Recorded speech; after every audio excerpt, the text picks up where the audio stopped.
So, good afternoon, Ma'am Table. And this is my explanation about the YouTube video I watched, which the title is How is Data Sent? How is Data Sent? An overview of the digital communication. So, this video is about 22 to 22 minutes plus video, and I watched this. And in this presentation, it it shows that the focus will be on digital communication, how data is sent from one device to another device, for example, for, from your computer to cell phone, by using techniques and channels. So let me introduce. So this is my presentation, and this is my title, which is Introduction to Digital Communication, and I am Aaron James Biswario, and my section is BSCPE 3A. So we are going to table of contents. Nandito lahat ng mga itatalakay ko and i-explain ko na nakuha ko dun sa YouTube video na how the data sent. How is data sent?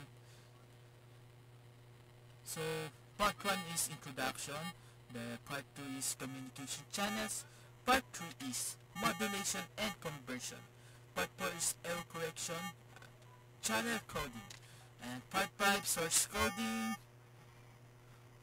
and part 6 conversion and efficiency, and lastly the part 7 is the conclusion.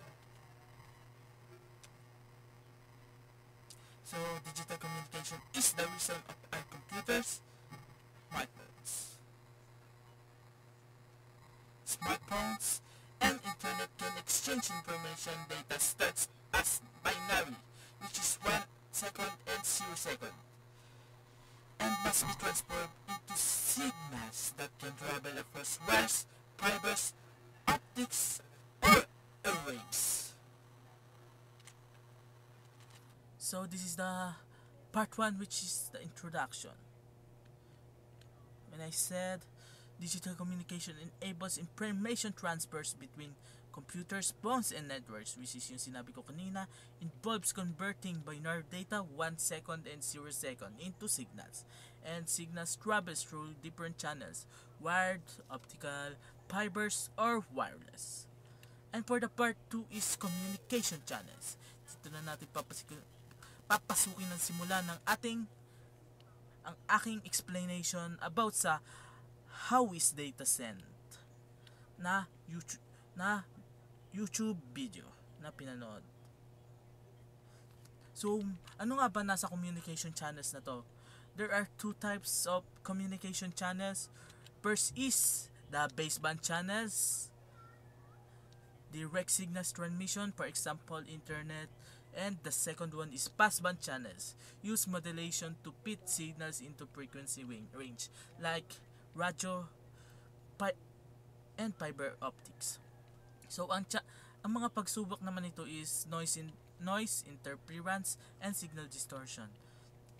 So there are two main ways data can travel nga, which is baseband channels and signals directly like internet. Passband channels naman is use modulation to adjust signals to fit with a certain frequency. Kaya makikita natin doon sa mga radyo natin na may sa mga radyo ng mga lolo natin, pag umuwi tayo ng probinsya, makikita natin na may para siyang pabilog na ganon, na may ina-adjust niya yung frequency kung ano radyo yung malakas na pupunta natin, yung malinaw. So each signals faces challenge na yun nga sinabi ko kanina, interference and noise, which can affect the signal quality. So the next is modulation conversion. Part 3 is modulation conversion nga. So what is this? So modulation converts binary data into analog.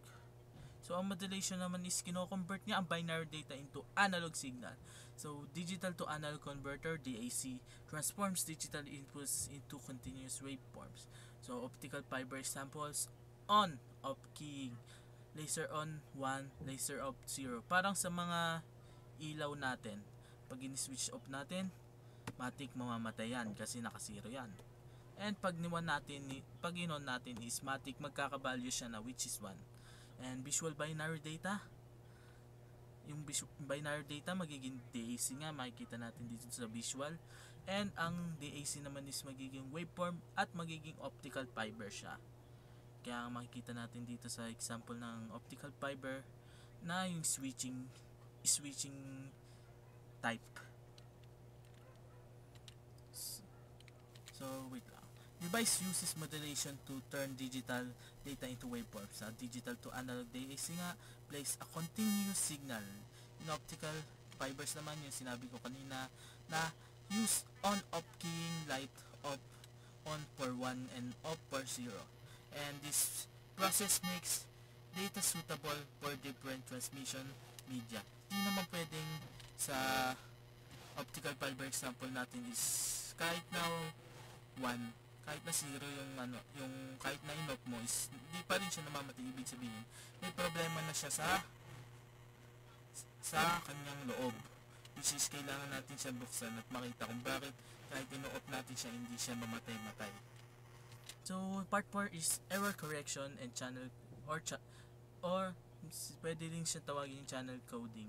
Dito na natin malalaman kung paano magbago, kung paano ayusin yung mga correction natin. So adds redundancy to detect and correct errors. Yung nag-add nga siya na redundancy or bits para ma-detect and makorek yung mga mali.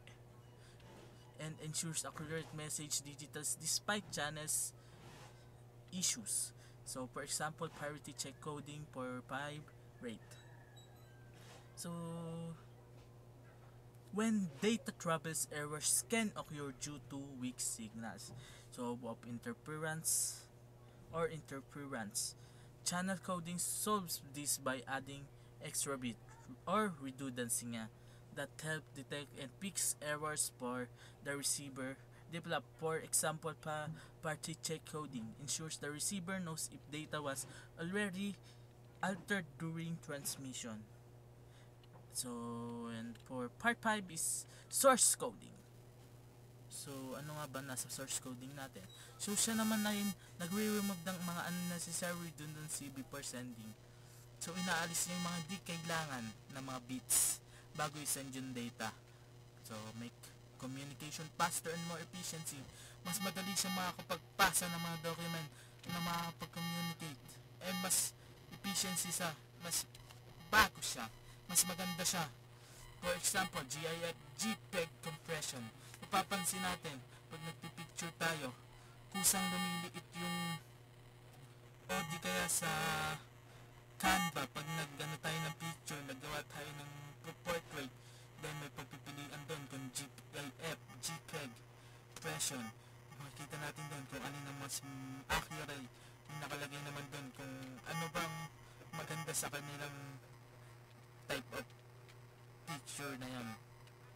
So, unlike channel coding naman daw, sinabi ko na kanina, ang source coding naman yung nag-aalis ng mga unnecessary redundancy bago siya mag-send ng data. And this make files smaller and transmission faster without losing important information. So, naalis na yung mga pinaliliit na yung files dahil naalis na yung mga di kailangan bits.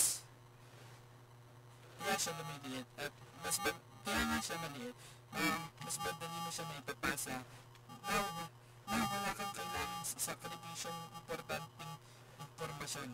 Yung sinabi ko kanina, yung for example, GIF or JPEG image compression, which reduces file size while keeping quality. And for part 6 is compression and efficiency. So, ano nga ba ang meron kay compression efficiency? So, then data compression, fewer bits represent the same information. So, for example, pixels on the same color, store as color plus run length. So, ang ano naman ito, mga application naman ito is JPEG, yung image type na, and MPEG, video type. So data compression ensure efficiency. For instance, instead of repeating the same pixel color in an image, compression stores the color once and adds the length of repetition. This technique is used in JPEG image and MPEG videos, which greatly reduce file size while preserving information.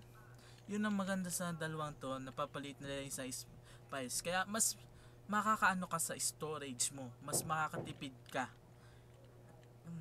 Kahit na walang mawawala. And for our last part is part 7, which is conclusion. So, for our conclusion, digital communication. So, yung may 3 types nga kanina na pinakita natin. First is modulation. Yung modulation na pag-transmission ng signal sa malalayo kahit saan. Channel coding naman is nagko-correct siya ng mga errors, mga mali. Nade-detect niya yung mga mali at dahil doon nasusolusyonan niya yung mga maling yon, mga errors na yon. And for the three source coding, siya naman yung nagpapalit ng mga data, mga size. Pinaliliit niya para makatipid tayo ng storage.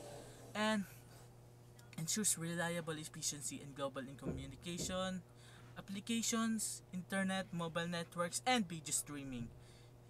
Magagamit to sa internet nga yung mga ginagamit natin ngayon.